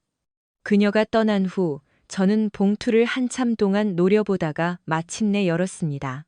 안에는 이메일 사본, 문자 내역, 그리고 카드 명세서 같은 것들이 들어 있었습니다. 전부 혜원에 관련된 것이었죠. 그런데 김도윤 한 명만이 아니었습니다. 3명의 다른 남자와 주고받은 이메일들이 있었는데 전부 애정이 넘치는 내용이었습니다.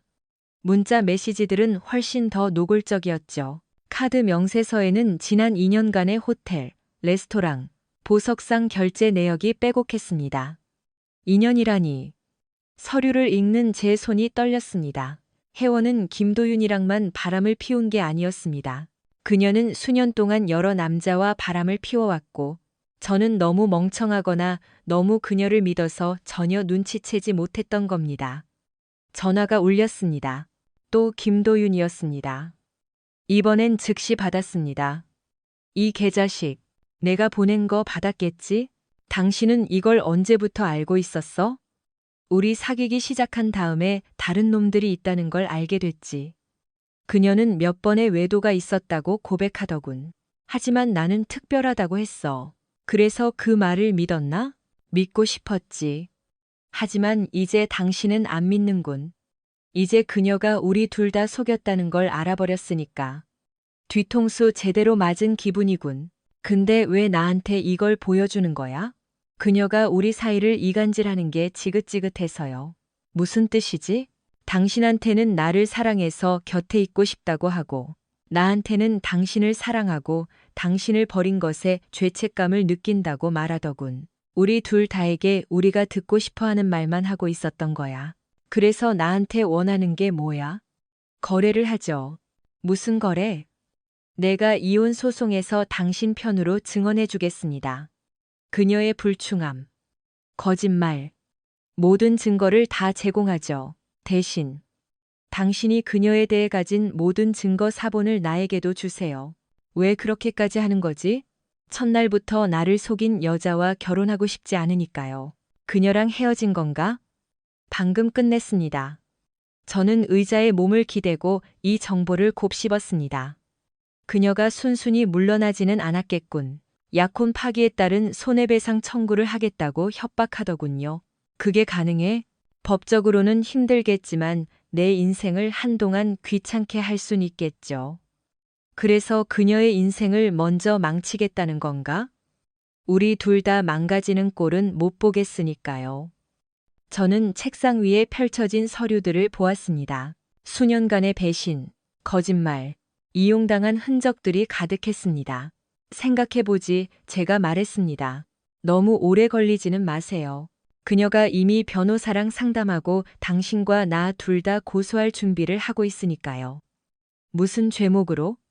당신에겐 정신적 피해 보상, 나에겐 성폭력과 약혼 파기요. 성폭력, 자신의 직위를 이용해서 관계를 강요했다고 주장하더군요. 정말 그랬나?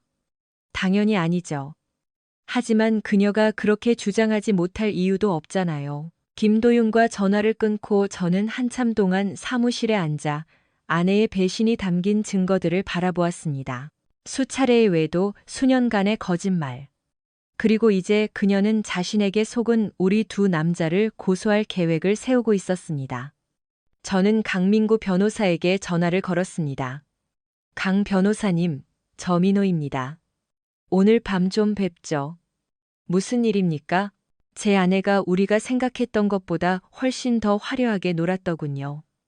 어느 정도입니까? 수년 동안 여러 명의 내연남이 있었습니다. 강 변호사가 나직하게 휘파람을 불었습니다. 그건 모든 걸 바꿔놓죠. 얼마나 됩니까? 이 정도 증거면 그녀는 단 한 푼도 못 가져가겠는데요. 좋습니다. 민호 씨, 괜찮으세요? 괜찮습니다. 그저 이 일이 빨리 끝나기만을 바랄 뿐입니다. 그날 밤 지훈이가 혜원과 김도윤과 저녁을 먹고 돌아왔는데 얼굴이 하얗게 질려 있었습니다. 어떻게 됐니? 제가 물었습니다. 이상했어요. 정말 너무 이상했어요. 도대체 무슨 일이 있었던 거예요? 일단 엄마랑 그 아저씨랑 서로 말 한마디 안 하더라고요. 계속 서로 비꼬고 가시돋친 말만 주고받는데 분위기가 너무 무서웠어요. 왜 싸우는지 말하던. 직접적으로는 아니고요. 근데 그 아저씨가 엄마가 자기한테 정직하지 않았다고 하고 엄마는 그 아저씨가 자기가 생각했던 남자가 아니라고 소리 지르고 또 다른 건 없었니? 식사 내내 엄마는 아빠가 이혼 합의를 너무 비상식적으로 한다고 저를 설득하려고만 했어요. 아빠가 자기를 빈털터리로 내쫓으려 한다고요. 그래서 뭐라 그랬어? 엄마가 아빠를 배신하기 전에 그런 생각을 했어야 하는 거 아니냐고 했죠. 엄마 반응은 갑자기 울기 시작했어요. 그러니까 김도윤 아저씨가 엄마 울렸다고 저한테 소리 지르더라고요. 그래서 저도 그 아저씨한테 소리 질렀죠. 정말 난장판이었어요. 고생 많았다, 아들. 괜찮아요. 근데 아빠, 저 이제 그분들이랑 밥 안 먹을래요. 그래, 안 가도 돼. 엄마가 서운해하겠지만 아빠가 알아서 하마. 다음 날 아침, 저는 강 변호사를 만나 김도윤이 준 증거들을 보여주었습니다. 강 변호사의 눈은 서류를 넘길 때마다 점점 커졌습니다. 세상에, 민호 씨. 부인이 정말 바쁘게 사셨네요. 이혼 소송에 어떤 영향을 줄까요? 그녀는 아무것도 못 가져갑니다. 집도 위자료도 당신 회사 지분도 정말 아무것도요. 양육권은요? 이 정도로 부도덕하다는 증거가 있다면 당신이 원하기만 하면 단독 양육권을 가져올 수 있습니다. 원합니다. 그렇게 하죠. 2시간 뒤 혜원에게서 전화가 와서 소리를 질렀습니다. 당신 미쳤어요? 어떻게 사무실로 또 소장을 보내요? 적절한 절차지. 어차피 다들 소장 내용을 알게 됐을 텐데. 내가 당신을 무엇으로 고소하는지 모두가 알아야지. 당신이 한 짓을 이미 다들 알잖아. 서류는 그저 공식화한 것뿐이야. 당신 나를 파멸시키려고 작정했군요. 난 그냥 이혼하려는 거야. 당신이 제시한 보상안은 굴욕적이었어. 내가 제시한 건 이 상황에선 아주 관대한 거야. 난 절대 사인 안 해요. 그럼 법정까지 가야지. 판사가 결정해 줄 거야. 근데 내가 가진 증거들을 보면 결과가 당신 마음에 들지 않을 텐데.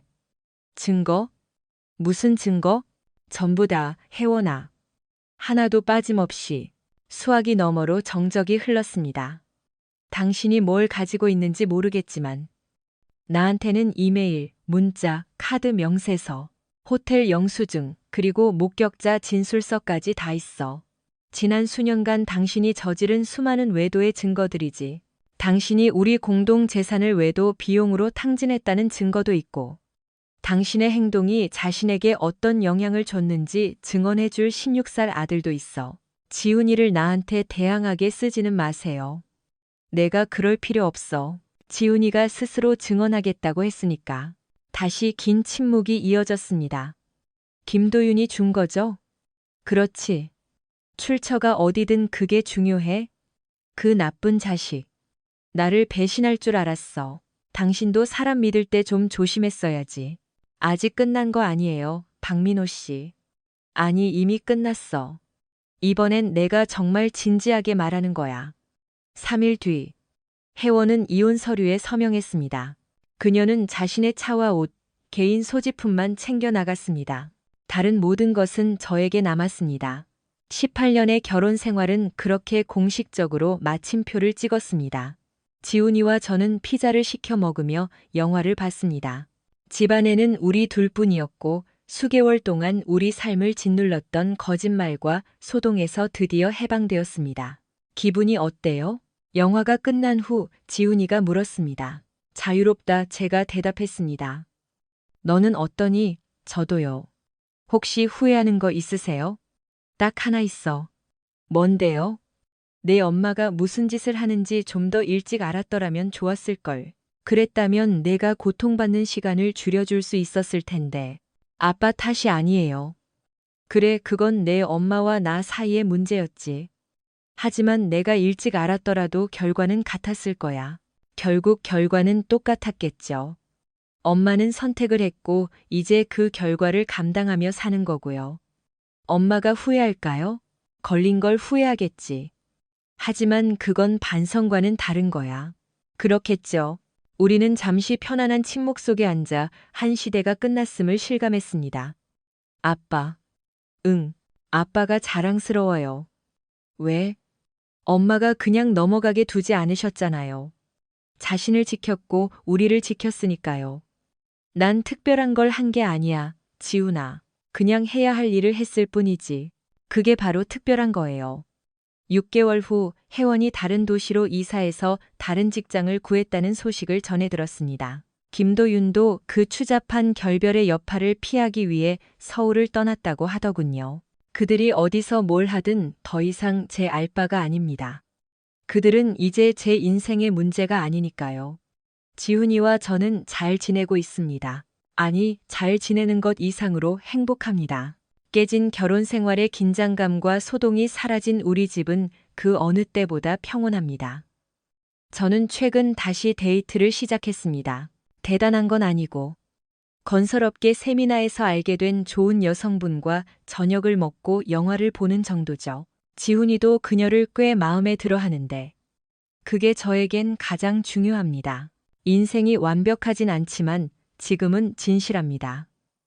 수년 동안 거짓 속에 살았던 저에게 진실함은 제가 가질 수 있다는 것조차 잊고 살았던 사치와도 같습니다. 어느 날 저녁 지훈이와 식사를 마치고 아들이 숙제를 하다가 고개를 들어 물었습니다. 아빠, 혹시 엄마가 보고 싶을 때 없어요? 내 엄마가? 네, 저는 잠시 생각했습니다. 내가 결혼했다고 믿었던 그 여자는 보고 싶어. 하지만 그런 여자는 처음부터 존재하지 않았어. 그건 좀 슬프네요. 그럴 수도 있겠지. 하지만 그 덕분에 난 해방됐어. 왜요? 이제 진실을 아니까. 진실은 아무리 아파도 거짓말보다는 항상 나은 법이거든. 지훈이는 생각에 잠긴 듯 고개를 끄덕였습니다. 무슨 뜻인지 알 것 같아요. 그래. 그게 아빠가 너에게 가르쳐 줄 수 있는 가장 중요한 교훈이란다. 항상 진실을 말해라. 힘들 때일수록 더더욱. 그럴게요, 아빠. 알고 있다. 모든 고통과 배신, 거짓말에도 불구하고 결국 좋은 일은 생겼습니다. 저는 정직의 가치를 아는 아들로 키워냈으니까요. 자신이 사랑하는 사람에게, 제 아내가 저에게 했던 그런 짓을 절대 하지 않을 그런 아들 말입니다. 그것만으로도 충분히 가치 있는 일이었습니다. 그 무엇보다도 말이죠. 해피 발렌타인데이, 라니? 정말 웃음거리가 따로 없군요. 그녀는 나에게 영원히 함께하자고 약속했지만 뒤에서는 배신을 계획하고 있었습니다. 그 꽃다발에만 25만 원을 썼죠. 하지만 그 발렌타인데이 오후 아내의 사무실에 들어섰을 때 그녀가 지었던 표정은 정말 압권이었습니다. 다만 제가 상상했던 모습은 아니었죠. 제 이름은 박민호입니다. 그리고 예전에 저는 제가 제 아내를 잘 안다고 생각했습니다. 메리디안 테크 본사 15층. 엘리베이터 문이 열리는 순간 무언가 잘못되었다는 것을 직감했습니다.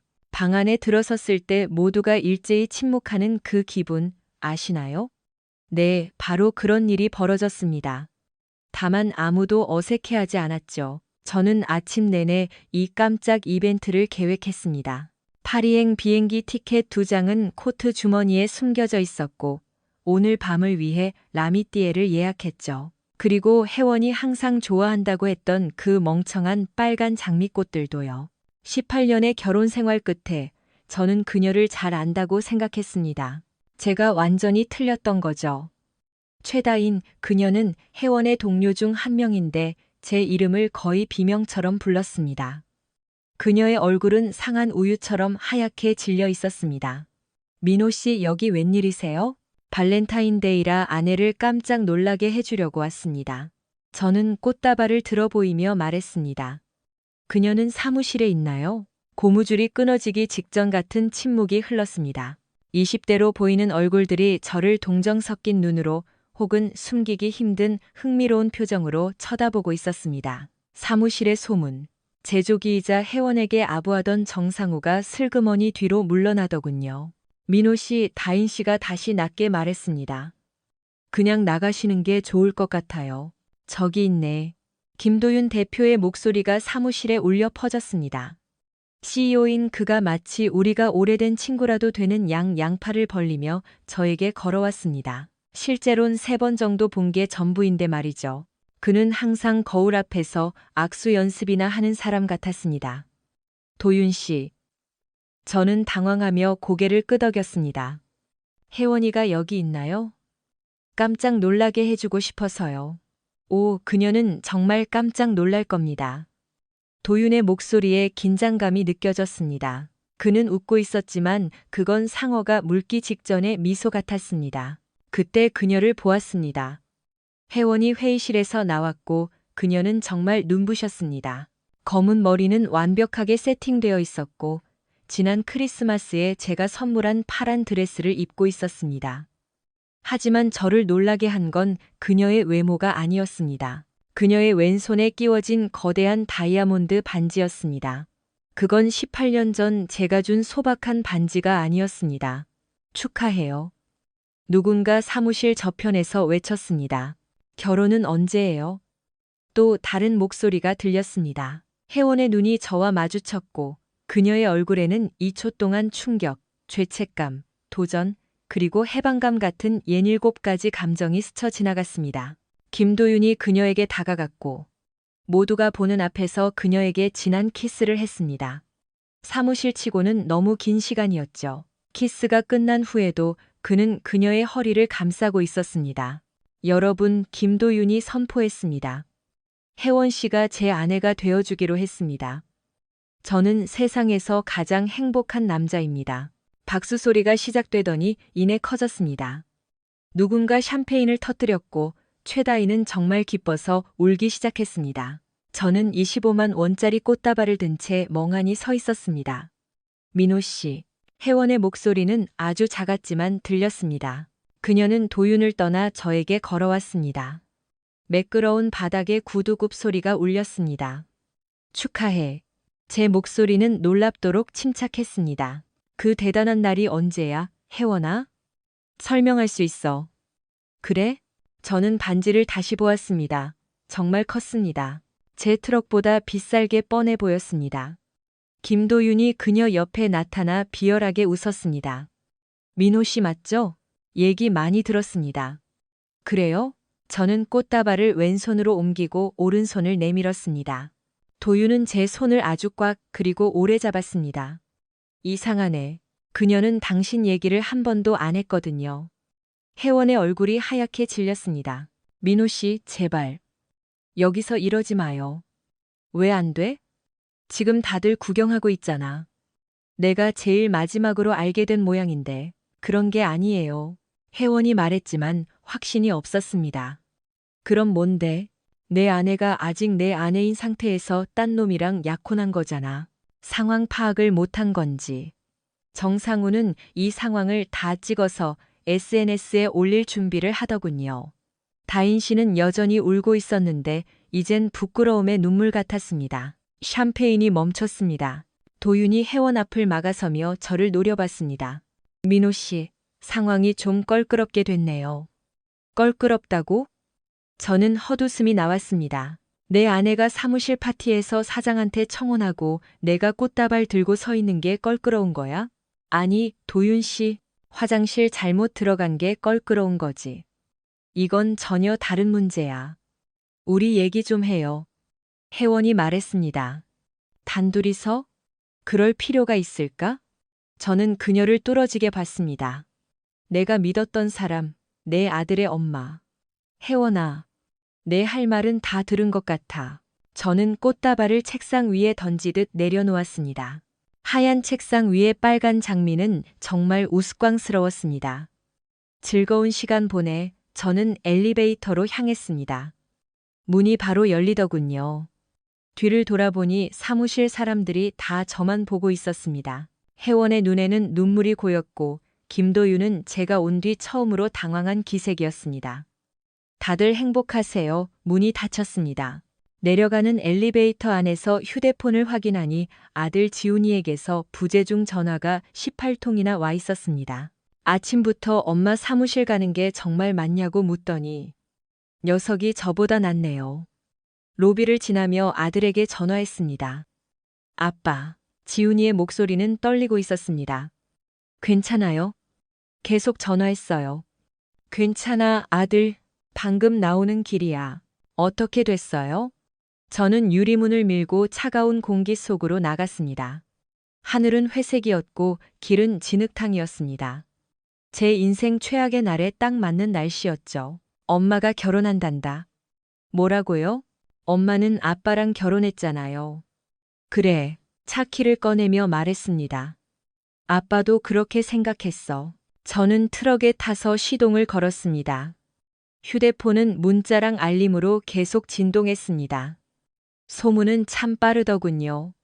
하지만 저는 대답할 힘이 없었습니다. 대신 은행 앱을 켜서 모든 거래를 취소했습니다. 파리 여행권, 식당 예약, 공동카드, 자동이체 계좌. 집에 도착할 때쯤 저는 이혜원과 재정적으로 얽힌 모든 걸 끊었습니다. 집만 빼고요. 전화가 왔습니다. 혜원이었습니다. 안 받았습니다. 계속 울리더군요. 네 번째 전화에 받았습니다. 왜? 민호 씨, 제발 설명 좀 할게요. 뭘 설명해? 내 돈으로 그놈 선물을 샀다는 거? 아직 내 아내면서 딴 놈이랑 약혼했다는 거? 그렇게 간단하지 않아요. 아니, 아주 간단해. 저는 12년 전 같이 산 집을 바라봤습니다. 아들을 키우고 미래를 꿈꾸던 그 집을요. 그 사람 사랑해요. 그 한마디가 어떤 독설보다 아팠습니다. 미안하다는 말보다, 실수라는 말보다 사랑한다는 그 말이 더 잔인했죠.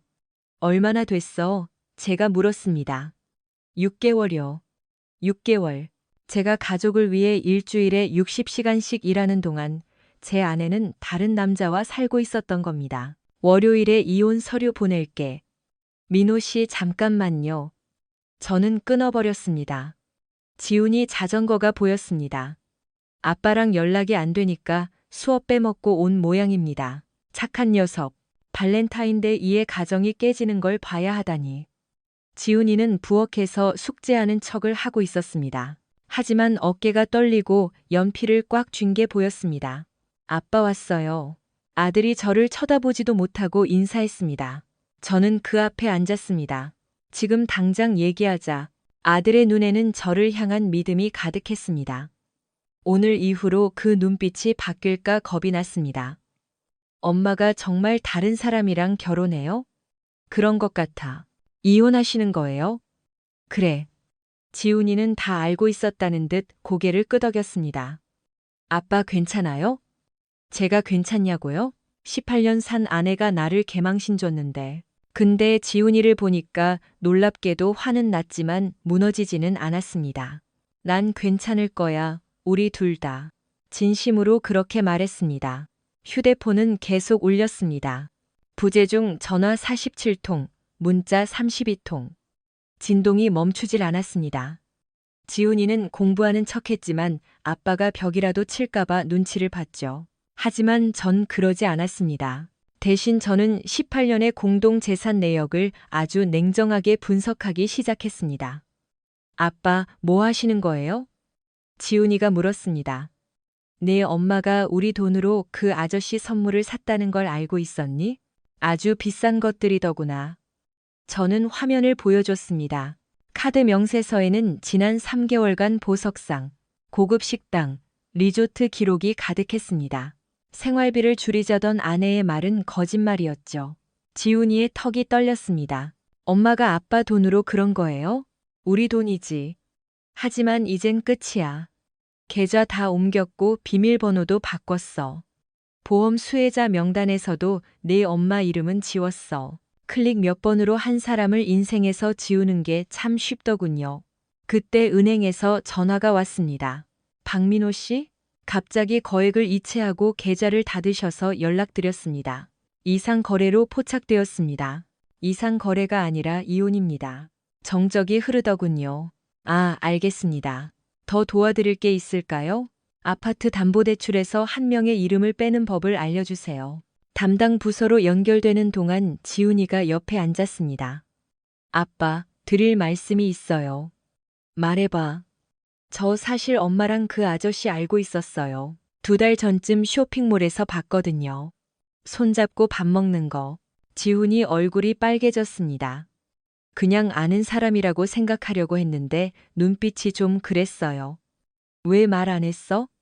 제가 틀렸기를 바랐으니까요. 죄송해요. 아니야. 내 책임이 아니야. 일찍 알았어도 결과는 같았을 거야. 전화가 또 울렸습니다. 혜원이었습니다. 받았습니다. 뭐야? 민호 씨, 제발요. 바빠, 말해. 화난 거 알아요. 화났다고? 난 이제 끝났어. 당신 화난 게 아니에요? 무슨 말이야? 이혼 소송 냈어.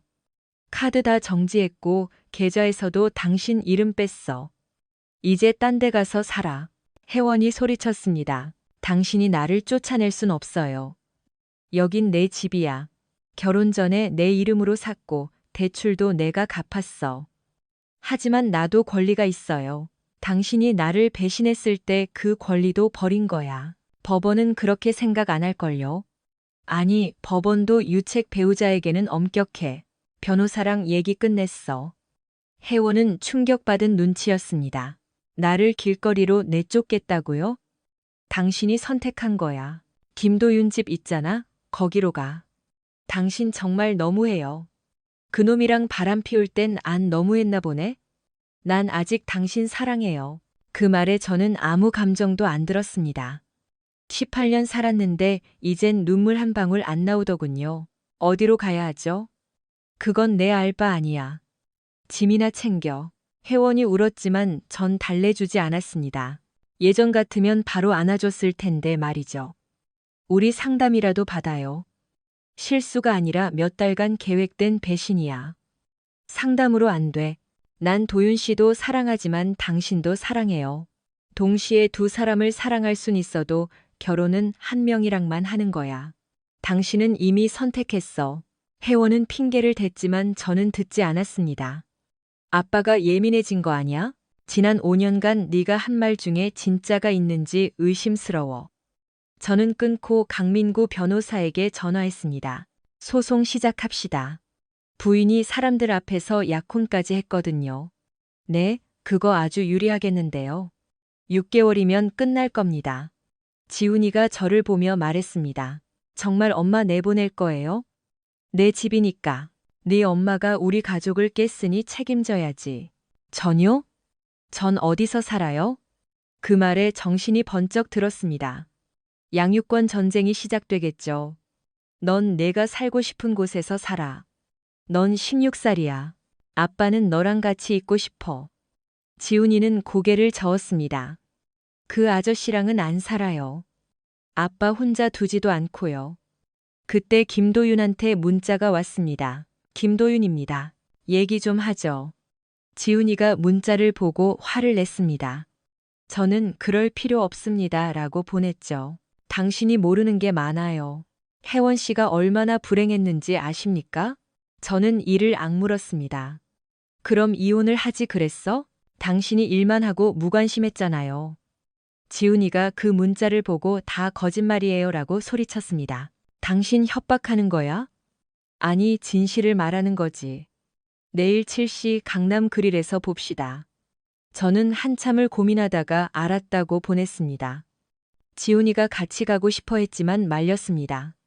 누굴 때리러 가는 게 아니라 대화하러 가는 거야. 다음 날 저는 강남 그릴로 향했습니다. 김도윤은 비싼 스웨터를 입고 스카치를 마시고 있었습니다. 저는 작업복 차림으로 앉았습니다. 단도직입적으로 말해. 당신은 내 아내랑 잔놈이고 난 당신이 배신한 남편이야. 신사적인 척 그만해. 김도윤이 웃더군요. 솔직해서 좋네요. 서빙 직원이 와서 술을 가져왔습니다. 김도윤은 저를 마치 해결해야 할 숙제처럼 봤습니다. 혜원 씨가 당신을 아주 무기력한 사람처럼 말하더군요. 혜원이는 말이 많지. 근데 다 거짓말이야. 당신이 일만 하느라 그녀를 방치했다면서요? 가족 먹여 살리려고 일한 거야. 그게 남편 역할이지. 그건 핑계죠. 당신은 혜원이를 몰라. 겨우 8개월 만에 당신이 뭘 안다고 생각하는 거야? 난 그녀에게 필요한 게 뭔지 압니다. 그녀에게 필요한 건 이혼 소장이야. 곧 받을 테니까. 김도윤은 화를 참는 눈치였습니다. 원만하게 해결하죠. 당신한테 보상해 줄게요. 보상? 내 아내랑 결혼하려고 돈을 주겠다고? 당신이 손해보지 않게 해주고 싶을 뿐입니다. 저는 그를 빤히 봤습니다. 얼마나 줄 건데? 돈이면 다 되는 줄 아는 모양인데. 나 돈 많아. 내 회사 가치가 25억이야. 집도 내 거고. 당신이 줄 수 있는 돈보다 내가 가진 게 더 많을걸. 김도윤은 당황한 듯 보였습니다. 혜원 씨는 당신이 힘들다고 하던데. 거짓말이라니까. 내가 원하는 건 당신들 둘 다 내 인생에서 사라지는 거야. 지훈이는 나랑 살 거야. 엄마가 바람 피우는 거 애가 다 봤어. 김도윤 얼굴이 시뻘개졌습니다. 당신은 이기적이야. 아들을 무기로 쓰고 있잖아. 난 보호하는 거야. 자기 행복만 챙기는 엄마로부터. 그녀는 지훈이를 사랑해요. 사랑했다면 이 사달을 안 냈겠지. 김도윤은 잔을 탁 내려놓았습니다. 당신 후회할 거야. 난 당신들이랑 말 섞은 거 말고는 후회할 거 없어. 그는 돈을 던지고 나갔습니다. 저는 집으로 돌아왔고 혜원이 짐을 챙기러 왔습니다. 김도윤 만났다며? 나를 빈털터리로 내쫓으려고요? 네가 자초한 일이야. 내 집에서 나가. 혜원은 울며 불며 매달렸지만 저는 냉정했습니다. 어디로 가요? 김도윤 집으로 가든가. 네 짐은 다 보내줄게. 혜원은 당신은 원래 좋은 사람이었잖아요. 라며 울었습니다. 난 지금도 좋은 사람이야. 단지 내 남편이 아닐 뿐이지. 그녀는 가방 2개를 들고 호텔로 떠났습니다. 지훈이는 계단 위에서 배웅도 안 했죠. 아들이 숙제를 하며 물었습니다. 아빠 괜찮아요? 응, 개운하다. 저도요. 아빠, 전 진실을 아는 게 아파도 거짓말 속에 사는 것보다 나아요. 지훈이가 철이 다 들었네요. 3주 후 이혼 합의가 끝났습니다. 혜원은 아무것도 못 가져갔습니다. 자동차랑 자기 옷뿐이었죠. 김도윤이 혜원의 다른 내연남 증거를 다 넘겨줬거든요. 나를 속인 여자와 결혼할 수 없다면서요. 혜원은 우리 둘 다 고소하겠다고 했지만 소용없었습니다. 18년 결혼 생활은 그렇게 끝났습니다. 지훈이랑 피자 먹으면서 영화 보는데 정말 평화롭더군요. 아빠, 저 엄마 안 미워요. 그냥 다시는 보고 싶지 않을 뿐이에요. 6개월 후 혜원은 다른 지방으로 떠났고 김도윤도 서울을 떠났습니다. 지훈이와 저는 정말 잘 살고 있습니다. 저는 가끔 데이트도 합니다. 완벽하진 않아도 이제 우리 인생은 가짜가 아닙니다. 어느 날 저녁 지훈이가 물었습니다. 아빠, 엄마가 보고 싶을 때 있어요? 내가 사랑했던 그 여자는 보고 싶지. 근데 그 여자는 처음부터 없었어. 그렇네요. 지훈이가 고개를 끄덕였습니다. 우리는 이제 거짓 없는 삶을 살고 있습니다. 그거면 충분합니다. 25만 원짜리 꽃다발은 아까웠지만 덕분에 저는 진짜 인생을 찾았습니다. 해피 발렌타인데이는 아니었지만 제 생애 최고의 날이었습니다.